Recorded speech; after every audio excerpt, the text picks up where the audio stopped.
Saludos familia de Sabla Jesús, soy administrador del grupo Todo sobre Lucha Libre, que lo puedes buscar a través de Facebook, Instagram, Twitter y claro está en nuestro canal de YouTube.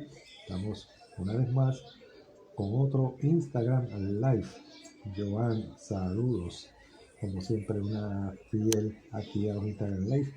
Hoy tenemos una entrevista que va a ser en inglés, pero no se asusten porque pues disfrútenla. No sé si voy a pronunciar bien el nombre, es Tengkwa. Tengkwa. Yo le voy a preguntar a él, ¿verdad? Si lo estoy pronunciando bien o no.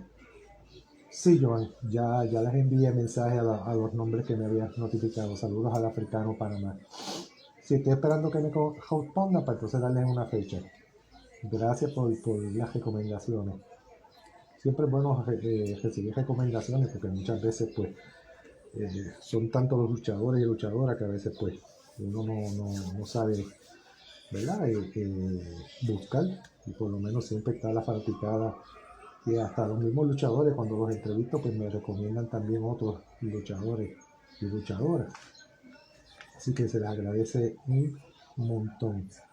Como siempre digo, no es los muchos o los poquitos que se conecten al Instagram Live, sino que pues que siempre haya alguien que los apoye. Ustedes saben que esto es Instagram Live, luego yo los posteo a nuestro canal de YouTube para aquellas personas que no tuvieron la oportunidad de verlo lo puedan disfrutar y los que quieran verlo nuevamente pues puedan disfrutarlo nuevamente.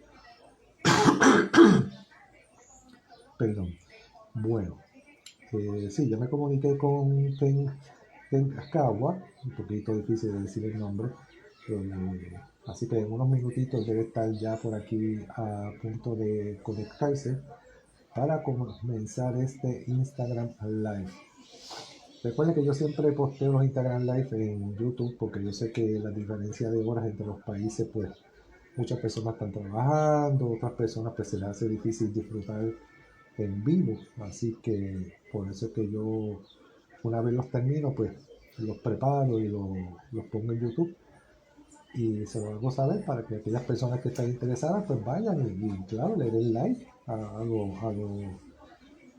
los live, a los en vivo que les guste. Nebel, saludos. Bueno, no se preocupe, quédese por ahí porque la persona me acabé de comunicar con él y ya está preparándose para entrar aquí al Instagram Live. Así que no se retiren porque pues viene por ahí. Aquí siempre dándole oportunidades a todas las personas. Siempre me sueno repetitivo, pero es que la realidad, o sea, hay momentos en que hay luchadores que se conocen en su país y no necesariamente lo conocen en otros países y es bueno, por lo menos este servidor siempre busca la manera de que se conozcan a través del mundo entero porque pues no es justo que sean famosos o reconocidos en su país y los demás alrededor del mundo no sepan ni quiénes rayos son. Y muchos de estos, muchas personas han visto estos Instagram Live, principalmente dueños de empresas que después les escriben, se comunican, mira, me gustaría ver Instagram Live, me gustaría verte en mi empresa. Así que estos Instagram Live son de gran ayuda. O sea, y verdaderamente pues yo me alegro, eso me alegra de que esto esté llegando, ¿verdad? A donde tiene que llegar, porque esa es toda la intención. Vamos a ver si Tengkwa se une. Yo siempre comienzo temprano porque siempre me gusta prepararlo todo, estar pendiente de que las personas que se vayan a unir se unan. Y muchas veces pues, el luchador pues viene entrando un par de minutos después, pero pues siempre comienzo antes para, ¿verdad?, mencionar nuestras redes sociales, cualquier mensaje adicional que quiera decirle. Y vamos a continuar los Instagram Live. De hecho, después de este tenemos 4 más, o sea, como las 2, 3, 4 y 5 de la tarde. Muy pendientes a todos ellos porque pues sé que los van a disfrutar. Niurka consentida, saludos desde aquí en Puerto Rico. Así que a las 2 tenemos a Michael Johnblock, que la otra vez habíamos comenzado Instagram Live, pero debido a que tuvo problemas con su internet, pues lo cambiamos para hoy. A las 3 tenemos al luchador Demolition X. A las 4 tenemos a la diva Milena. Y a las 5 tenemos al prisionero de Tinajita, así que estamos bastante cargaditos para el día de hoy. Estamos por aquí.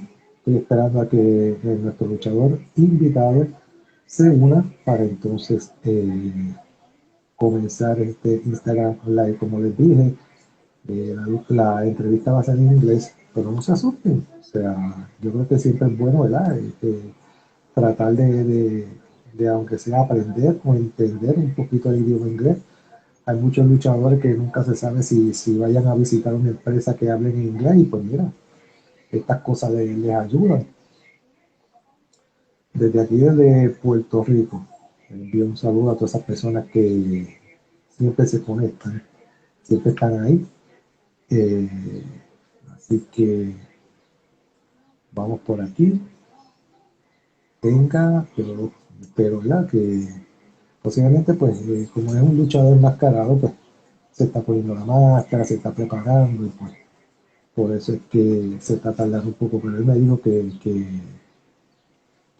sí, que en breves minutitos iba a estar por aquí. Así que mientras tanto, vuelvo y digo como al principio, únanse a nosotros en Facebook, Twitter, Instagram y suscríbanse a nuestro canal de YouTube. Le dan a la campanita que está en la parte de abajo a mano, eh, si miran esta mano sería mano derecha, hay una campanita, le dan ahí. Si quieren recibir notificaciones de todos los videos que cada vez que se postee, pues le dan a todos. Y también pueden entrar y darle like a aquellos videos, a aquellos live, a aquellos saludos, lo que publiquemos, pues usted entra y le da like. Estamos por aquí en espera del luchador Tengkwa. Por lo menos así yo espero, ¿verdad? Que sea la pronunciación. Vamos a ver eh, si no me estoy, si no lo estoy pronunciando mal. Ok, ya está por aquí nuestro luchador invitado. Déjame enviarle por aquí la invitación para que se una a nosotros. Yo, I'm Hi. sorry I let you wait. No, no problem. Okay, I want you to tell me, how do you pronounce your name? Tengkwa. Tengkwa. Okay, I was saying Tenkawa.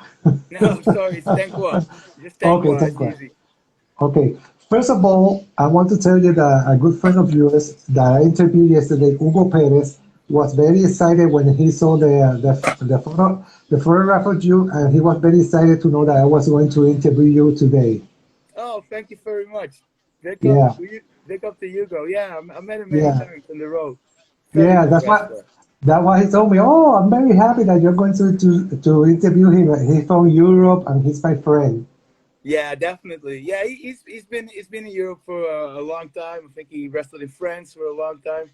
So yeah, I met him on the road quite a few times, and he's a great guy, and I think he definitely represents Europe just like I do.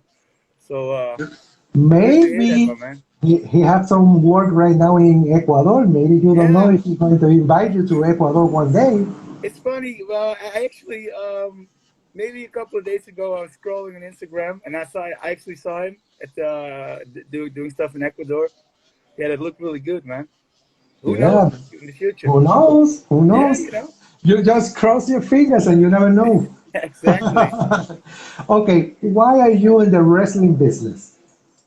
I just fell in love with wrestling on a very young age, my man. Just like many, I think, just like you, just like many young fans. Like we all like superheroes when we're kids, and professional wrestling. Watching professional wrestling and seeing those wrestlers, especially like masked wrestlers, it's the closest thing to real life human superheroes that there is. You know, Okay. professional wrestling is the only platform in the world where you can be a real life superhero. So that's why I love wrestling. Okay, how many years have you been a wrestler so far? I started training in 2001, and I made my debut in 2003. So yeah, man, like 19 years in the ring, 2 years of like training before my first match.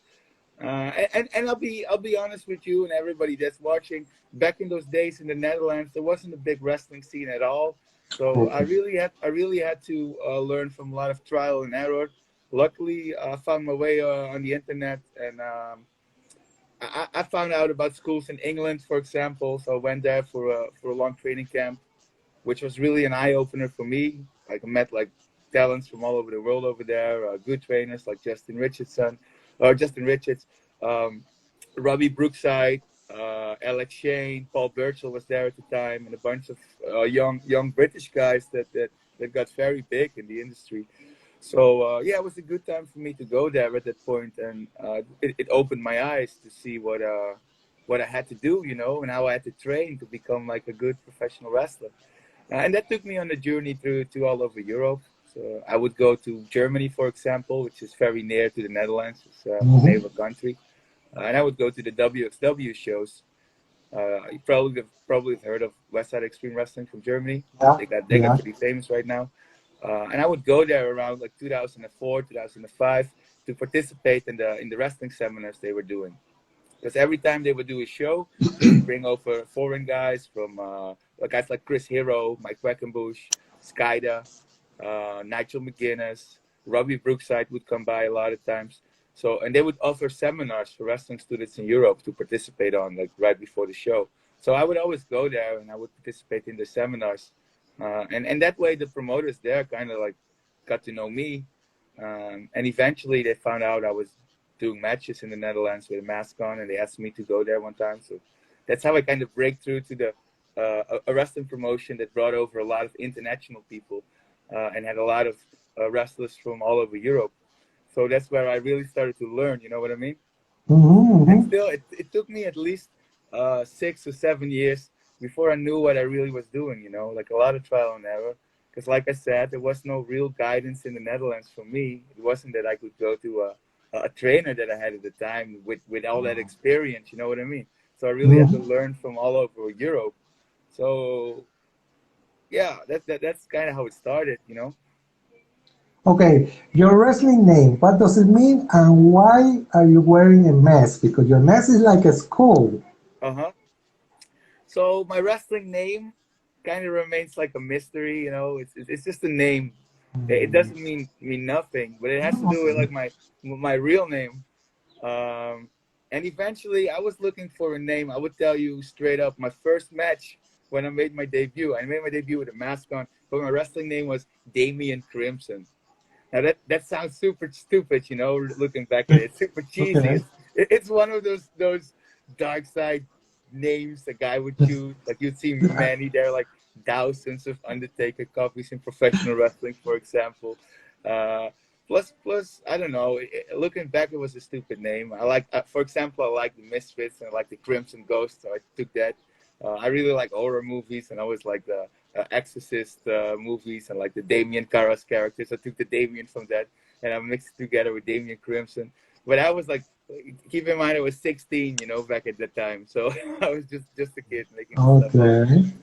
But eventually, I wanted to change my name because lots of Europeans just had like a kind of a cliche name. They take like an American name or an English speaking name. I kind of think you have to keep the European names, especially if you're a European wrestler. You know what I mean? And I was looking for a name that would be different. I've always been a big fan of wrestlers like Hayabusa, Sabu, guys that had like one name, and also that those two are like two of my favorite wrestlers. Um, and like I said earlier, that Tengkwa name, I already got it like from outside of wrestling, which was just kind of like a small thing, so between family. And I just thought of it, why not just use that stuff? Because no one in the world uses a weird name like that, and it will definitely stand out when someone reads it on a card or reads it in a result. I'm like, who the hell is Tengwa? What's that? And it will check me out. So that's I during the last 20 years, like every month at least one time I'm like, why do I pick this stupid name? Like, why do I keep this name? But eventually it got it got me to where I am now, and people know me know me by Tengkwa, so I just keep it, brother. That's it. Are you in the voodoo thing too, or no? Because when I look at your mask, I remember Papa Chango from the WWE. Are you into that too? Into those dark voodoo things? Oh, not at all, brother. I'm, uh, I'm like, I just love skulls. Like, Uh, every kid, like, what's the coolest thing when you're a little boy and you're watching, like, reading a biology book? You're gonna look at the skulls, you know. You see that stuff and it looks cool. Like a skull in a t-shirt looks cool. Like, as a maybe kid, maybe like the Punisher. yeah, yeah, exactly. But so I when I was a kid and after I fell in love with wrestling, I always imagined myself like something with a skull or a mask. Especially after I saw the mask wrestlers, you know what I mean? Like Yushin Liger and Tiger Mask. I was like 8 years old when I first saw them at Eurosport, so that's kind of got me into it. Are you a heel? No, I'm actually always a baby face. Okay, okay. So let's try to remember your first day in wrestling. How was your emotion that first day? You mean my first wrestling match or my first day Yeah, training? Oh, your first match, bro, your first match. I was so excited. Like I couldn't wait. It was like a dream coming true. And then everything kind of went super, super well for me as well. Because they gave us the opener match. And it was really an organization at the time with like no fundamentals.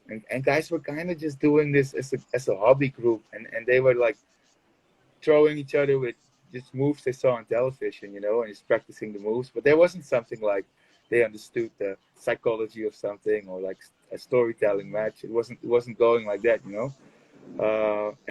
And after a year of training there, I went to the UK for like a week-long camp, and that's where Robbie Brookside explained to us the importance of ring psychology. And that's something that for example, he just gave like a very basic structure for a match, and I kept to that at that point. I just used that structure, and that's how I put the match together with my opponent at the time, and it really went well with the crowd. So it gave us in the Netherlands. It gave us a really nice debut as like the new generation guys from that era. Oh, So yeah, wow. besides me being super excited about me debuting, um, also the fans were really cool about it and gave us many big ups. And like a year after, we started wrestling like all over Europe. So it was good for me. Do you speak or understand Spanish? Nah, brother, like a little bit, like, Okay, but because I think that a couple of days ago you was in Lucha Libre Barcelona. That's correct. oh yes, definitely. But everybody, most people in wrestling, everybody kind of speaks English. It's like your universal language. Mm-hmm. I Mm-hmm. can speak like baby Spanish, but not much. Like that's it. But Okay, but okay. but but yeah, I was in Barcelona, Lucha Libre Barcelona, and they have a really really cool thing going on there. They're very young people, but I think it's they have a lot of talent over there, and they have a bright future. They have a very nice place. They have their own school uh, within the center of Barcelona. They have a big logo on the door, so it's also good for people in the neighborhood. They kind of recognize that they're there. And every time they do a show, many local people come there and wrestling fans from all over Spain. Um, so yeah, it's a great thing that's going on there, and I had a lot of fun in Barcelona. Oh And my it also God. reminded me of like my own school, because I started the school back in 2006 with Tommy Ant. I don't know if you know him. Like he became Alistair Black, Malachi Black. He's a Dutch guy as well. He's making it big in America right now. But together we started the Pro Wrestling Holland School, and the way Lucha Libre Barcelona runs things really really reminded me of how we started with that stuff as well. So it was great to be there, and I love to go there as someone that has a bunch of experience, and it's also a trainer in the Netherlands, and know how hard it can be for a young guy to have a career in Europe with the right guidance. Because I messed up a lot, so that made me a better trainer for the new kids. So yeah, it's great to see they putting a lot of work in the fundamentals uh, of their product first. Have you won any championship belts so far? Championship belts. Yeah, Yeah. I held a bunch of titles like within the Netherlands and Europe. I'm the current wrestling called No Limits champion, which is a promotion in Germany. Um, and I held some titles within Pro Wrestling Holland, but uh, no, at the moment I'm just holding the No Limits championship.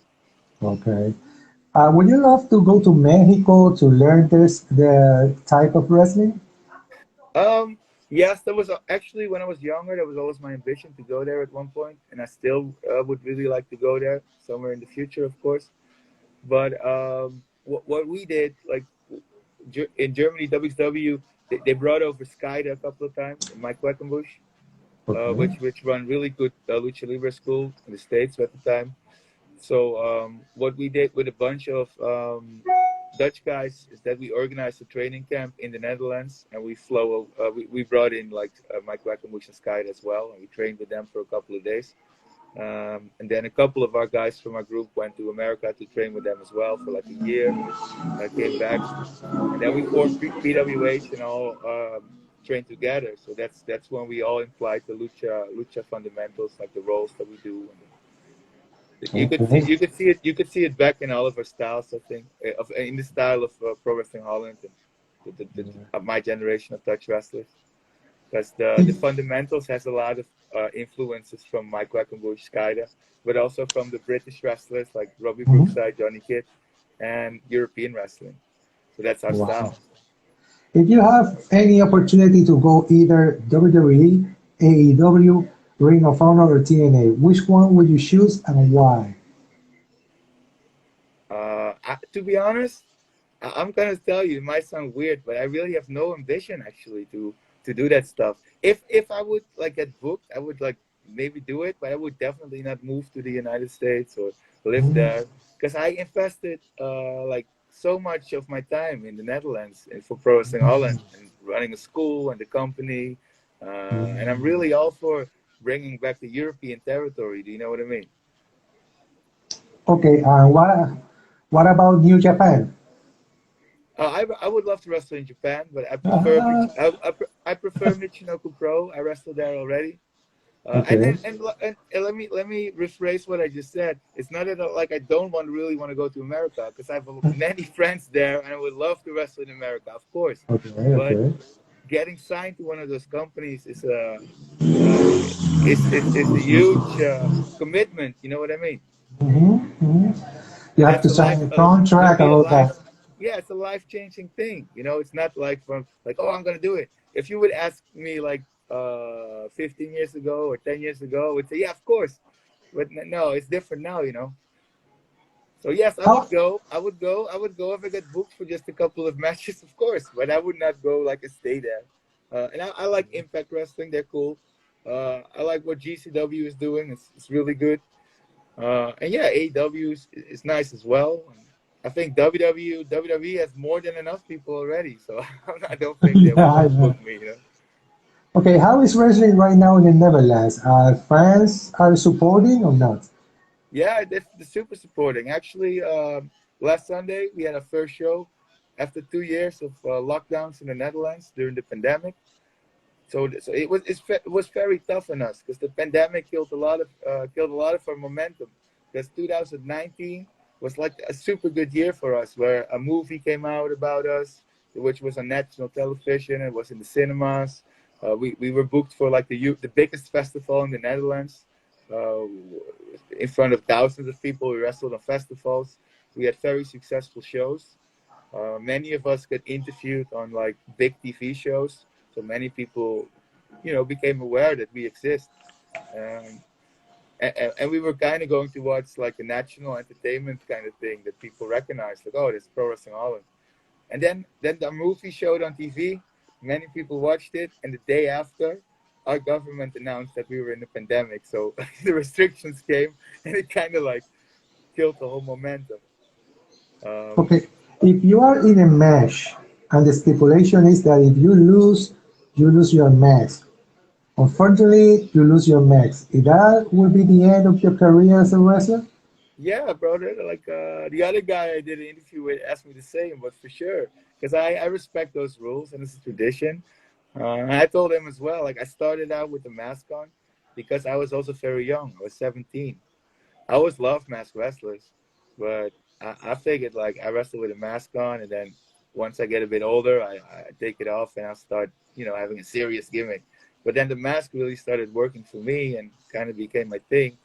And now I'm one of like the few guys in Europe, I think, that never takes off the mask, like in front of wrestling fans or after a show for anything. Like, of course, I Okay. take it off. I take it off after this interview and when I turn up the thing. But That's but it's alright. not like I always keep it on when I make wrestling performances or related performances, even if it's like doing an interview for television or some show.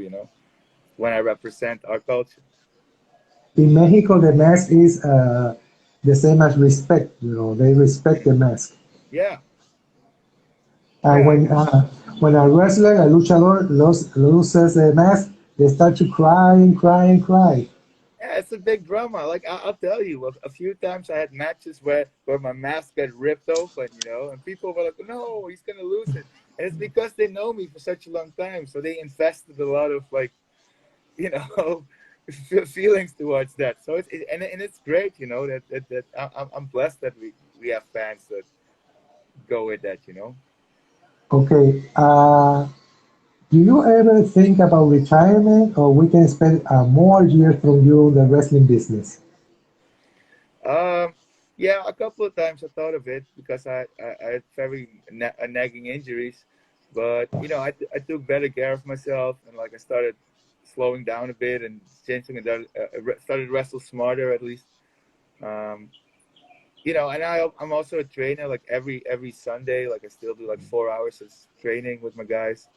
So I don't know. I feel like I'm keeping up with that and keeping my body in the wrestling. I'm not the biggest guy, obviously, but I'm keeping my body in a way that I can still have like the take the impact and familiar with the roles. Like what a lot of wrestlers do is like they stop training wrestling. I mean, they're not stopping working out or anything, but they stop training, taking classes and because they're just doing matches, which I understand, but it's very important. If you do don't do them like every weekend, and it's important to keep on training. And If somebody from Panama, Chile, Puerto Rico, any place want to talk to you about going wrestling over there, would you say yes, or you don't want to travel? oh yeah, I would love to travel, brother, for sure. Yes, of course. I have like friends in Mexico as well. I have a good contacts with people in Dominican Republic. I have a wrestler that lives in Amsterdam who works for Pro Wrestling Holland as well, who's actually a big veteran in the wrestling game.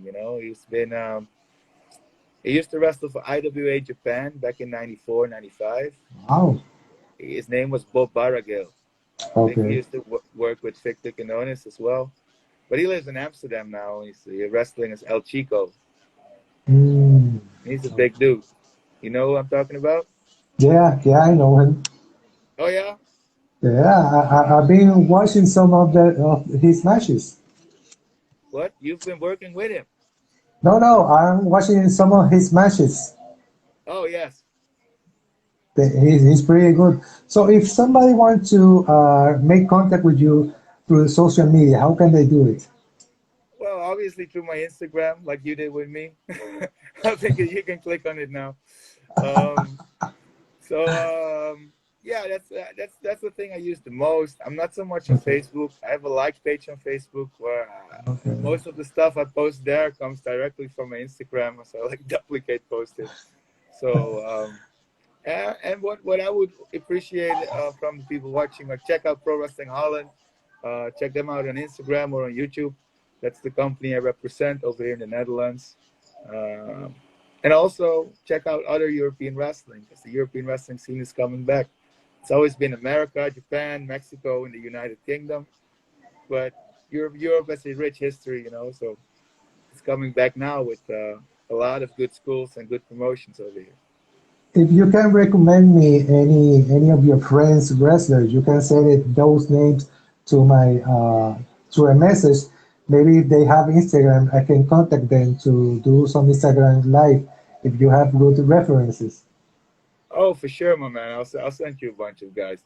Okay. For sure, if you, I'm pretty sure you found me. there are a bunch of other cool luchadors in Europe. Go Contact Sensa Photo, Ike Blanc, Red Eagle. There's a bunch of them, man. Send me their name Yeah, by message on the Instagram so I can contact them. So, do you I have will. I will. any message for all your fans around the world? Yeah, thank you for all the support for over the years. I'm not that famous, but thank you very much for the ones who do stay with me and buy my T-shirts, buy my merchandise, stay with me after the shows to talk with me, take pictures. I really appreciate that, and I never would take that stuff for granted. So thank you very much. Let me tell you something. I never mind if you're famous or not. My purpose in life is to show everywhere all those wrestlers around the world so people can know you better. Because maybe they know you in Netherlands, but they don't know you like places like Panama, Puerto Rico, other places. So that's what I want to do here in Todo Solo Lucha Libre. I want people to recognize all of you wrestlers around the world. Exactly, my man, and that's why I took this opportunity to talk with you. And I appreciate what you are doing, my friends, very well. Thank you very Thank you, much. thank you. Okay, I'm gonna finish in Spanish now. Mi Okay. gente, esto ha sido todo por el momento. Comuníquense con él. Esto es todo por el momento, como vuelvo y le digo. Pendiente de nuevo Instagram Live. Okay, thank you very much for your time. You're Hugs for welcome, my Puerto man. Rico. Thank Same you. Have a here. nice day. Thank you.